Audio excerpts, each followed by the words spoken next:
வணக்கம் நண்பர்களே. இன்று நமது புதிய தளிரொளிகள் சேனலில் திருச்செந்தூர் முருகனின் பெருமைகள், அங்குள்ள அதிசய கிணறு மற்றும் நாம் செய்ய வேண்டிய வேண்டுதல்கள் பற்றி விரிவாக பார்க்கப் போகிறோம். வீடியோவிற்குள் செல்வதற்கு முன் மறக்காமல் நமது சேனலை சப்ஸ்கிரைப் செய்து கொள்ளுங்கள். திருச்செந்தூர் அருள்மிகு சுப்பிரமணிய சுவாமி திருக்கோயில் மற்றும் முருகப்பெருமானின் சிறப்புகளைப் பற்றிய விரிவான தொகுப்பு. அலைக்கடல் ஓரம் அமர்ந்த நாயகன் திருச்செந்தூர் முருகன். தமிழ் கடவுளான முருகப்பெருமானின் அறுபடை வீடுகளில் இரண்டாம் படைவீடாகத் திகழ்வது திருச்செந்தூர்.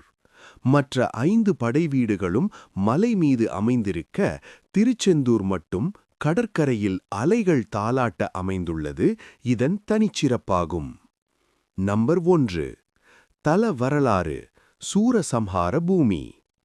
சிவபெருமானின் நெற்றிக்கண்ணிலிருந்து தோன்றிய முருகன் தேவர்களை துன்புறுத்தி வந்த சூரபத்மனை அழிப்பதற்காக இத்தலத்திற்கு வந்ததாக புராணங்கள் கூறுகின்றன. வெற்றி தலம். முருகப்பெருமான் தன் படைத்தளபதிகளுடன் தங்கி போர் வியூகம் அமைத்த இடமே இந்த திருச்சீரலைவாய். மகேந்திரகிரி போர். கடலுக்கடியில் இருந்த மகேந்திரகிரியில் போர் புரிந்து சூரபத்மனை ஆட்கொண்டு அவனை மயில் வாகனமாகவும் சேவல் கொடியாகவும் மாற்றிய தலம் இதுவே. 2. கோயில் அமைப்பு மற்றும் சிறப்பு. திருச்செந்தூர் கோயில் கடற்கரையில் அமைந்திருந்தாலும் 2004ஆம் ஆண்டு சுனாமி ஏற்பட்டபோது கூட கடல் நீர் கோயிலுக்குள் புகவில்லை என்பது இத்தலத்தின் மீதான பக்தர்களின் நம்பிக்கையை உறுதிப்படுத்துகிறது. மூலவர். இக்கோயிலில் முருகன் கையில் மலர் ஏந்தி சிவபூஜை செய்யும் கோலத்தில் பாலசுப்பிரமணியராக காட்சியளிக்கிறார். பஞ்சலிங்கங்கள். முருகப்பெருமான் சிவனை வழிபட்டதற்குச் சான்றாக கருவறைக்கு அருகில் பஞ்சலிங்கங்கள் உள்ளன. ராஜகோபுரம். 9 நிலைகளைக் கொண்ட 137 அடி உயரமுள்ள பிரம்மாண்ட ராஜகோபுரம் இக்கோயிலின் அடையாளமாகும். வழக்கமாக ராஜகோபுரம் கிழக்கு நோக்கி இருக்கும். ஆனால் இங்கு அது மேற்கு நோக்கி அமைந்துள்ளது ஒரு அபூர்வ அமைப்பாகும். 3. நாழிக்கிணறு ஓர் அதிசயம். கடற்கரைக்கு மிக அருகிலிருந்தாலும் நாழிக்கிணறு எனும் தீர்த்தத்தில் மட்டும் நீர் இனிப்பாக இருப்பது இறைவனின் திருவிளையாடலாக கருதப்படுகிறது. முருகப்பெருமான் தனது வேல் மூலம் இந்த ஊற்றை உருவாக்கியதாக கூறப்படுகிறது. பக்தர்கள் கடலில் நீராடிய பிறகு இந்த புனித கிணற்றில் நீராடிவிட்டு முருகனை தரிசிப்பது வழக்கம். 4. முக்கிய திருவிழாக்கள். திருச்செந்தூரில் ஆண்டு முழுவதும் விழாக்கள் நடைபெற்றாலும் 2 விழாக்கள் உலகப் புகழ் பெற்றவை. கந்த சஷ்டி சூரசம்ஹாரம். ஐப்பசி மாதத்தில் நடைபெறும் இந்த விழாவின் போது கடற்கரையில் லட்சக்கணக்கான பக்தர்கள் முன்னிலையில் சூரசம்ஹாரம் மிக பிரம்மாண்டமாக நடைபெறும். வைகாசி விசாகம். முருகனின் பிறந்த நாளான வைகாசி விசாகத்தன்று பல்லாயிரக்கணக்கான பக்தர்கள் பால்குடம் காவடி எடுத்து வந்து நேர்த்திக்கடன் செலுத்துவர். 5. ஆன்மீகம் மற்றும் இலக்கிய சிறப்பு. நக்கீரர் எழுதிய திருமுருகாற்றுப்படை, அருணகிரிநாதரின் திருப்புகழ் மற்றும் பல பக்தி இலக்கியங்கள் திருச்செந்தூர் முருகனின் அழகை போற்றுகின்றன. செந்திலாண்டவன் என்று அன்போடு அழைக்கப்படும் இவர் தன்னை நாடி வரும் பக்தர்களின் குறைகளை தீர்த்து அவர்களுக்கு மன நிம்மதியை தருவதாக நம்பப்படுகிறது. வெற்றிவேல் முருகனுக்கு அரோகரா. திருச்செந்தூர் என்பது வெறும் ஆன்மீக தலம் மட்டுமல்ல, அது தமிழர்களின் பண்பாடு, வரலாறு மற்றும் இயற்கை எழில் கொஞ்சும் கடல் சார்ந்து அமைந்த ஒரு புனித பூமியாகும். செந்தூர் முருகனை வணங்குவது ஒருவருக்கு தன்னம்பிக்கையையும் தீமைகளை வெல்லும் ஆற்றலையும் வழங்கும் என்பது திண்ணம். திருச்செந்தூர் முருகனிடம் பக்தர்கள் வைக்கும் வேண்டுதல்கள் மற்றும் நேர்த்திக் கடன்கள் மிகவும் சக்தி வாய்ந்தவையாக கருதப்படுகின்றன. செந்திலாண்டவனிடம் முறையிட்டால் கவலைகள் தீரும் என்பது பக்தர்களின் அசைக்க முடியாத நம்பிக்கை. திருச்செந்தூரில் நிலவும் முக்கியமான வேண்டுதல் முறைகள் இதோ. 1. விரதமிருந்து வேண்டுதல்.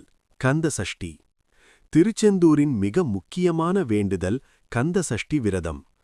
குழந்தை வரம் வேண்டியும் தீராத நோய்கள் தீரவும் திருமணத்தடை நீங்கவும் பக்தர்கள் 6 நாட்கள் கோயிலிலேயே தங்கி ஒருவேளை மட்டும் உணவருந்தி அல்லது பால் பழம் மட்டும் உட்கொண்டு கடும் விரதம் இருப்பார்கள். 2. காவடி எடுத்தல். முருகனுக்கே உரிய சிறப்பான நேர்த்திக் கடன் இது. பால் காவடி. முருகனுக்கு அபிஷேகம் செய்ய பால் சுமந்து வருதல். பன்னீர் காவடி நறுமணம் மிக்க பன்னீர் கொண்டு வருதல். புஷ்ப காவடி பூக்களால் அலங்கரிக்கப்பட்ட காவடியை சுமந்து வருதல். தன் பாரத்தை முருகன் தாங்குவான் என்ற நம்பிக்கையில் பக்தர்கள் இதனை செய்கிறார்கள். 3. அலகு குத்துதல் தீவிரமான வேண்டுதல் நிறைவேற பக்தர்கள் தங்கள் நாக்கிலோ அல்லது கன்னத்திலோ வேல் வடிவிலான அலகினை குத்திக்கொள்வார்கள். இது புலன்களை அடக்குவதையும் முருகனின் வேல் தங்களுக்கு பாதுகாப்பாக இருப்பதையும் குறிக்கிறது. 4. அங்கப்பிரதக்ஷணம் மற்றும் அடிப்பிரதக்ஷணம். அங்கப்பிரதக்ஷணம் ஈரத் துணியுடன் கோயில் பிரகாரத்தில் உடல் முழுவதையும் தரையில் உருட்டி வலம் வருதல். இது ஆணவத்தை ஒழித்து இறைவனிடம் சரணடைவதை குறிக்கும். அடிப்பிரதக்ஷணம் ஒவ்வொரு அடியாக எடுத்து வைத்து மெதுவாக கோயிலை சுற்றி வருதல். 5. துலாபாரம் குழந்தை பிறந்தாலோ அல்லது பெரிய கண்டங்களிலிருந்து தப்பினாலோ தங்களது எடைக்கு நிகராக வெல்லம், கற்கண்டு, நாணயங்கள் அல்லது தானியங்களை தராசில் வைத்து முருகனுக்கு காணிக்கையாக வழங்குவார்கள்.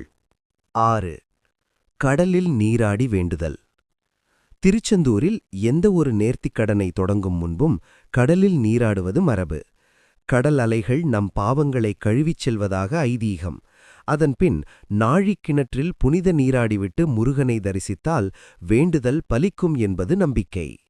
திருச்செந்தூர் செந்தில் ஆண்டவனிடம் உங்களது கோரிக்கைகள் நிறைவேற மேற்கொள்ள வேண்டிய குறிப்பிட்ட வழிபாட்டு முறைகள் இதோ. 1. கல்வி எஜுகேஷன். கல்வியில் சிறந்து விளங்கவும் ஞானம் பெறவும் முருகப்பெருமானை பாலசுப்பிரமணியராக வழிபட வேண்டும். வழிபாடு புதன்கிழமைகளில் முருகனுக்கு உகந்த சண்முகார்ச்சனை செய்வது சிறப்பு.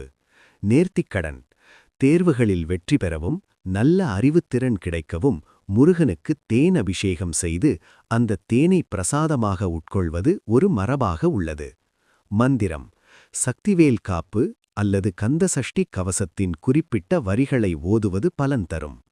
2. தொழில் மற்றும் வியாபாரம் பிசினஸ் அண்ட் கரியர். தொழில் நஷ்டம் நீங்கி லாபம் பெருகவும் உத்தியோக உயர்வு கிடைக்கவும் திருச்செந்தூர் முருகன் பெரும் துணையாக இருப்பார். வழிபாடு செவ்வாய்க்கிழமைகளில் முருகனுக்கு வெற்றிவேல் சாத்தி வழிபாடு செய்வது சிறப்பு. நேர்த்திக்கடன் தொழில் மேன்மையடைய முருகனுக்கு பன்னீர் அபிஷேகம் செய்தும் சிவப்பு நிற மலர்களால் அர்ச்சனை செய்தும் வேண்டிக் கொள்ளலாம். சிறப்பு வேலவன் கையிலிருக்கும் வேல் தடைகளை நீக்கி வெற்றியை தரும் என்பது நம்பிக்கை. ஆரோக்கியம் ஹெல்த் தீராத பிணிகள் தீரவும் நீண்ட ஆயுள் பெறவும் திருச்செந்தூர் ஒரு பரிகாரத் தலமாகும். வழிபாடு கடலில் நீராடிவிட்டு நாழிக்கிணற்றில் புனித நீராடுவது உடல் பிணிகளை நீக்கும். நேர்த்திக்கடன் இக்கோயிலில் வழங்கப்படும் பன்னீரிலை விபூதி பிரசாதம் மிகச்சிறந்த மருந்தாக கருதப்படுகிறது. உடல் நலத்திற்காக அங்கப்பிரதக்ஷிணம் அதாவது ஈரத் துணியுடன் தரையில் உருண்டு வருதல் மிகவும் சக்தி வாய்ந்த நேர்த்திக்கடனாகும். கடன் தொல்லை நீங்க வேண்ட பொருளாதார நெருக்கடிகளிலிருந்து விடுபட முருகனின் அருள் அவசியம். வழிபாடு செவ்வாய்க்கிழமை தோறும் ராகு காலத்தில் முருகனை வழிபடுவது கடன் சுமைகளை குறைக்கும். நேர்த்திக்கடன் கடன் தொல்லை நீங்கிய பிறகு முருகனுக்கு சந்தனக்காப்பு அலங்காரம் செய்வதாக வேண்டிக் கொள்ளலாம்.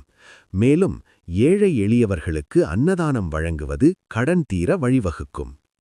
குழந்தை பாக்கியம் சஷ்டியில் இருந்தால் அகப்பையில் வரும் என்ற பழமொழி குழந்தை பாக்கியத்திற்கே உருவானது. வழிபாடு தம்பதியினர் இருவரும் இணைந்து கந்தசஷ்டி விரதம் மேற்கொள்வது மிகவும் விசேஷம். நேர்த்திக்கடன் குழந்தை வரம் கிடைத்த பிறகு குழந்தையை துலாத்தில் வைத்து துலாபாரம் அதாவது வெல்லம் அல்லது கற்கண்டு கொடுப்பதாக வேண்டிக் கொள்வார்கள். சிறப்பு சஷ்டி திதி வரும் நாட்களில் முருகனுக்கு பால் அபிஷேகம் செய்து வழிபடுவது மழலை செல்வம் கிடைக்க வழி செய்யும்.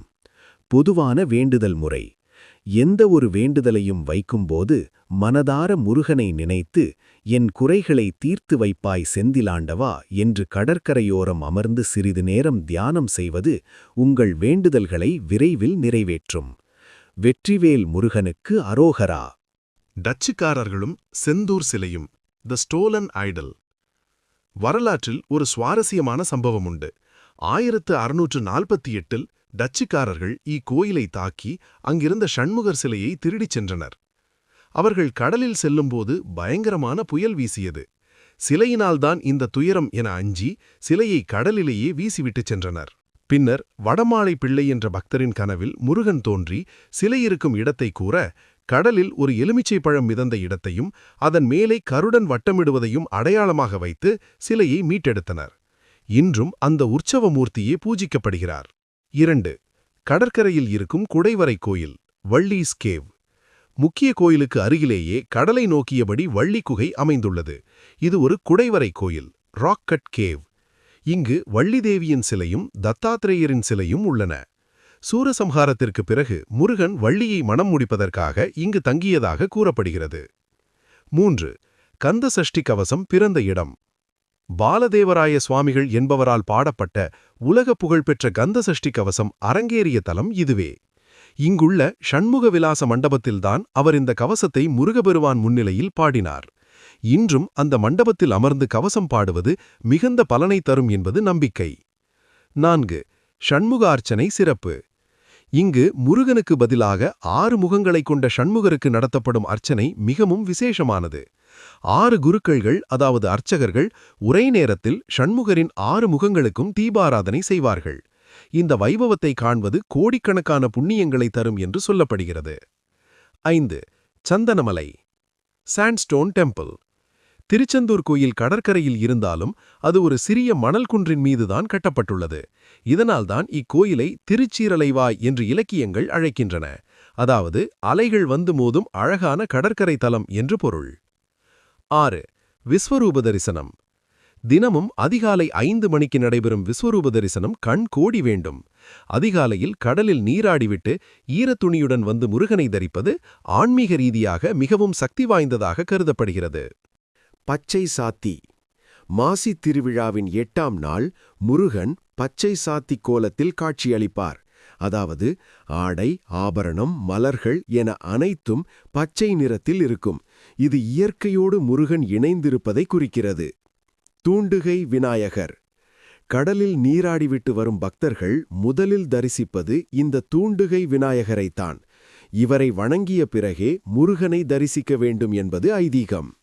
மௌனகுரு சுவாமிகள். இக்கோயிலின் திருப்பணிகளில் பல சித்தர்கள் ஈடுபட்டுள்ளனர். குறிப்பாக கடல் அலைகளிலிருந்து கோயிலை பாதுகாக்க சித்தர்களின் அருளாசி இன்றும் இருப்பதாக கூறப்படுகிறது.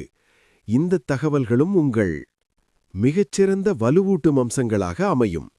என்ன நண்பர்களே, திருச்செந்தூர் செந்திலாண்டவனின் மகிமைகளையும் அந்த தலத்தின் அதிசயங்களையும் இன்றைய வீடியோவில் விரிவாக கண்டோம். கடலலை ஓரம் அமர்ந்து கவலைகளை தீர்க்கும் அந்த முருகப்பெருமானின் அருள் உங்கள் அனைவருக்கும் கிடைக்கட்டும்.